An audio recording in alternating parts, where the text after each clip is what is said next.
बहुत समय पहले की बात है। एक बार गौतम बुद्ध एक गांव में ठहरे हुए थे। बहुत लंबा सफर तय करने के बाद बुद्ध ने सोचा क्यों ना कुछ देर यहाँ विश्राम किया जाए, परंतु लोग अपनी समस्याओं का हल मांगने उनके पास आते रहते थे। बुद्ध जहाँ भी जाते लोग लंबी कतार लगाकर खड़े हो रहते और अपनी समस्या बताते। गौतम बुद्ध उसका समाधान करते। उसी गांव में एक सड़क किनारे भिखारी बैठा रहता था। वह रोज देखा करता कि लोग दुख दर्द और अपनी गंभीर समस्या लेकर आते हैं और जब वापस जाते हैं तो बहुत खुश होकर जाते हैं। वे लोग मुस्कुराते हुए और एक नए जोश के साथ दिखते हैं। एक दिन उस भिखारी के मन में विचार आया, क्यों ना मैं भी बुद्ध के पास जाऊं और अपना हाल सुनाऊं। कुछ दिनों के बाद वह भिखारी विचार करने के बाद बुद्ध के पास जाता है।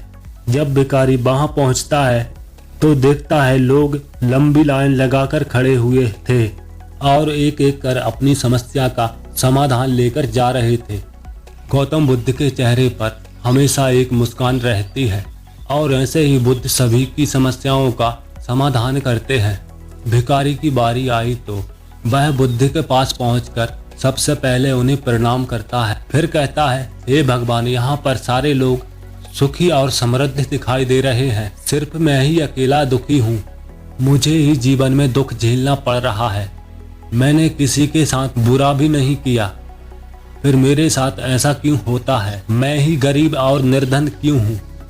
भिखारी की बात सुनकर गौतम बुद्ध कहते हैं, तुम गरीब और निर्धन इसीलिए हो क्योंकि तुमने आज तक मांगा है, कभी किसी को कुछ दिया नहीं है।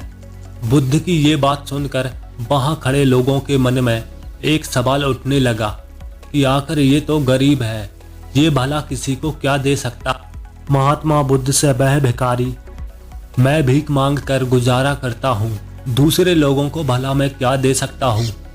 थोड़ी देर चुप रहने के बाद बुद्ध उस भिखारी से कहते हैं, तुम्हारे पास देने के लिए बहुत कुछ है, ईश्वर ने तुम्हें बहुत कुछ दिया है बांटने के लिए, जिसमें सबसे पहले तुम्हारे ये दो हाथ, जिससे तुम लोगों की मदद कर सकते हो, जिनसे लोगों की सेवा कर सकते हो और पुण्य के भागी बन सकते हो।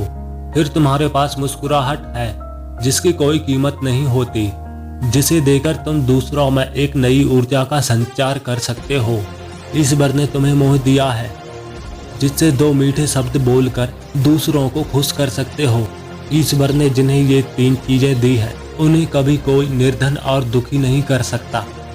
निर्धन होने का विचार तो सिर्फ हमारे मन में पनपता है। यह तो सिर्फ भ्रम है जिससे तुम्हें उभरना चाहिए और जिंदगी की एक नई शुरुआत करनी चाहिए।